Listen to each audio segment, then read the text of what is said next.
to force and put a school in a district that's not desirable. I'm for having a school in the urban community, but just not that property. It's not the right location. So I hope that you all really take what I'm saying in consideration and seriously, because the residents of this district, they stand strong with this, and they want a school, but they don't want it at this location. So I'm asking you to go back to the drawing board, rethink this, and look at other options and alternatives, and let's sit down and have a meaningful dialogue. Thank you. Travis, before you sit down, can I ask you a quick question? I don't mean to interrupt. So my understanding is that you don't want the school there. Is there another location where the school should be at? Well, there are alternative locations. There are alternative locations that they just failed just to not advocate or even look at. But from their inception of starting this process, their eyes were set on LinkedIn Illy.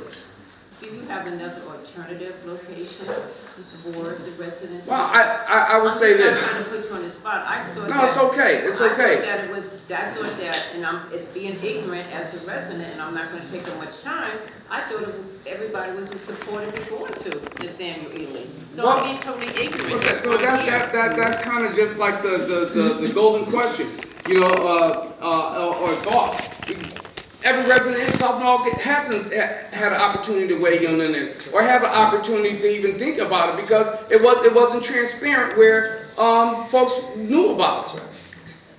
So how can the folks in South Norfolk be in support of something they know totally nothing about? I know nothing. I thought it was okay for it to be there. Okay. Absolutely not. Yeah. I didn't know that. And so we can't remember I gave you this agenda.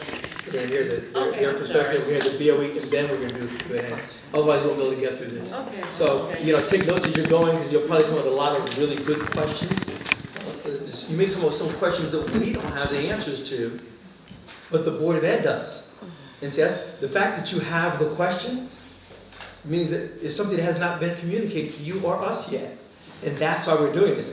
To help raise it. We're taking notes of whatever questions come up. Because as a community, we need to certainly make certain that we do know. As you heard him say, listen, because I've heard this. I don't know whether to be true or not, but I've heard this. And that's why, in non-transparent way of doing things, that there were other suggestions or other recommendations that just never came to the fore. I don't know whether that's true or not. That's why we need a more transparent process to determine whether there were other opportunities and what they may have been. I do know from reading the report that some had, polluted lands. But there's state money that can help fix that. So there's ways of doing it, and that's why we're advocating for anything that needs to be an inclusive process. Just to finish, all right, last point here, okay?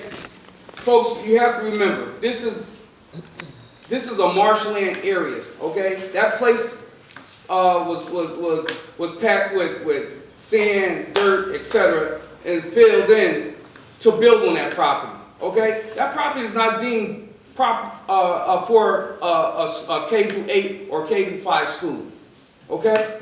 And again, if we're serious about having a dialogue, let's open this up to the residents of the community, especially of the district. I can go down to Runa Court right now. I can go down to Adamson Avenue. I can go to Grey Rock. And I guarantee you,